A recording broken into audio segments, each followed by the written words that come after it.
Assalamualaikum warahmatullahi wabarakatuh. Apa kabar anak-anak? Ibu harap anak-anak selalu dalam keadaan sehat dan tetap semangat dalam belajar. Mari kita awali pembelajaran kita dengan bacaan basmalah bersama-sama. Bismillahirrahmanirrahim. Anak-anak, minggu lalu kita sudah belajar tentang sikap jujur, amanah, dan istiqomah. Kali ini kita akan melanjutkan dengan bab 3, yaitu memahami toharoh, najis, wuzu, dan juga tayamum. Anak-anak bisa membuka buku paketnya pada halaman 33. Kita langsung saja pada materi pertama, yaitu toharoh.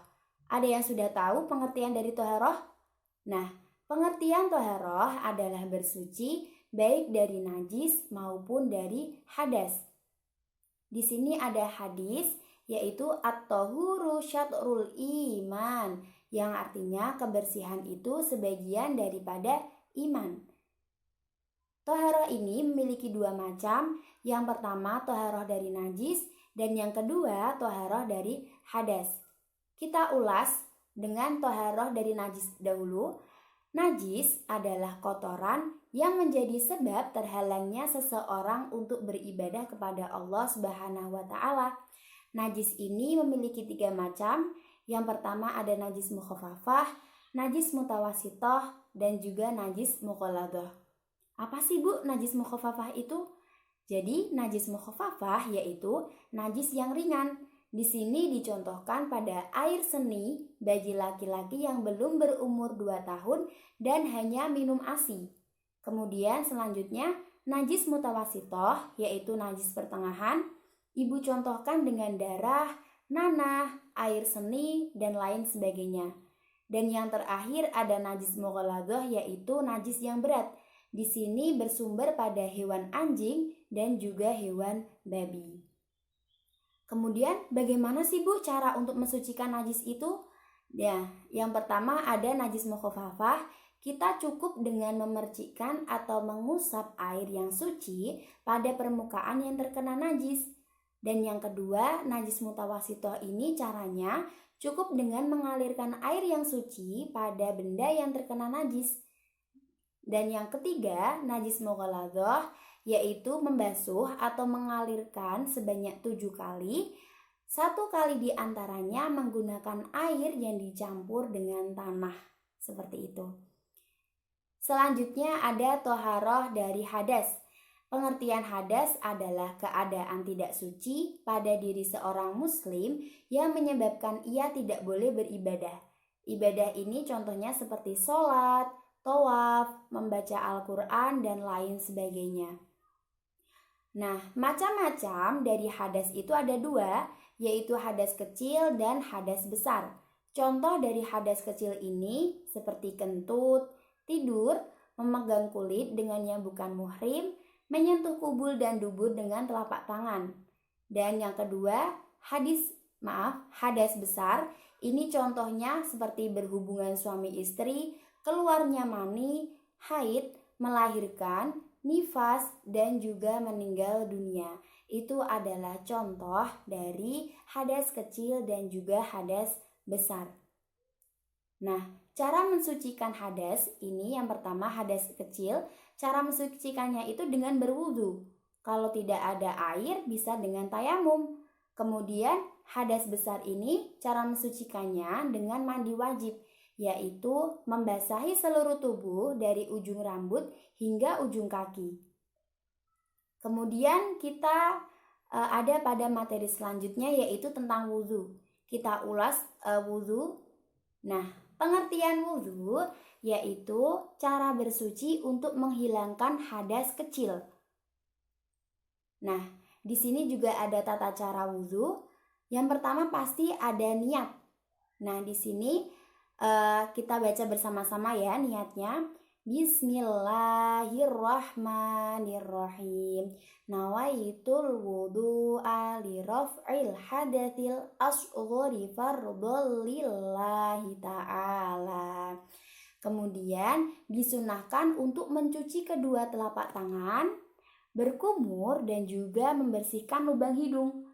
Kemudian selanjutnya membasuh muka.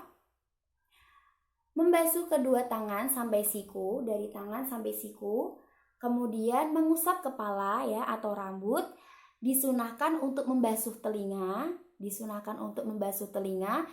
Selanjutnya membasuh kaki sampai mata kaki dan pastinya harus tertib gitu. Setelah tertib, kita disunahkan juga untuk berdoa setelah wudhu. Di sini pada materi selanjutnya ada tayamum.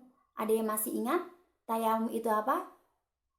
Iya, tayamum adalah pengganti wudhu atau mandi wajib dengan menggunakan debu sebagai pengganti air. Nah, jadi kalau seandainya anak-anak ada di daerah yang kekurangan air, bahkan tidak ada air sekalipun, itu bisa diruksoh ya, bisa diringankan dengan bertayamum, yaitu menggunakan debu ya ketika bersuci seperti itu. Nah, di sini tayamum dilakukan sebagai ruksoh atau keringanan bila yang pertama tidak ada air dan telah berusaha mencarinya.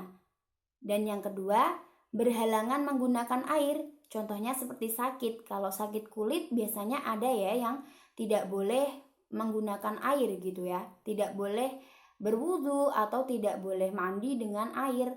Seperti itu. Dan yang terakhir, telah masuk waktu sholat. Jika anak-anak sedang bepergian, kemudian tidak ada air, contohnya di bus atau di kereta ya, kalau sedang tidak ada air, seperti itu, anak-anak bisa menggunakan tayamum ya. Nah, tata cara tayamum yang pertama pasti niat. Kita baca bersama-sama ya. Nawaitu tayammuma li istibahatis sholati fardhol lillahi ta'ala. Kemudian mengusap muka dengan debu yang suci. Mengusap tangan kanan hingga siku dengan debu. Mengusap tangan kiri hingga siku dengan debu ya. Nah, di sini juga ada ilustrasi tayamum. Contohnya Ibu contohkan ya. Anak-anak bisa mengambil debu di tembok atau di meja atau dimanapun ya yang sekiranya ada debu. Anak-anak bisa tempelkan tangannya. Nah, kemudian di telapak tangan ini pasti sudah ada debunya. Kemudian kita niat dalam hati. Setelah itu kita basuh muka kita seperti ini. Cukup 1 kali saja. Setelah itu kita ambil lagi debu di tembok atau di tempat yang selanjutnya, maksudnya yang tidak tadi ya. Kita tempelkan lagi debunya. Kemudian kita ambil ini debu yang ada di tangan sisi kiri. Kita ambil bagian sampai siku, kemudian sampai sini. Jangan sampai debu yang ada di tangan kanan itu terusap ya, nanti jadinya tidak suci lagi. Kemudian setelah itu kita kembali pada tangan yang kiri. Kita lanjutkan pada tangan yang kiri. Nah, itu adalah tata cara untuk kita bertayamum. Seperti itu. Anak-anak bisa memperagakannya atau bisa mencontohkannya di rumah ya. Kemudian hikmah dari toharoh. Nah, ini sudah menginjak pada materi yang terakhir. Apa sih Bu yang kita dapatkan jika kita bersuci? Apa sih Bu yang kita dapatkan dari toharoh?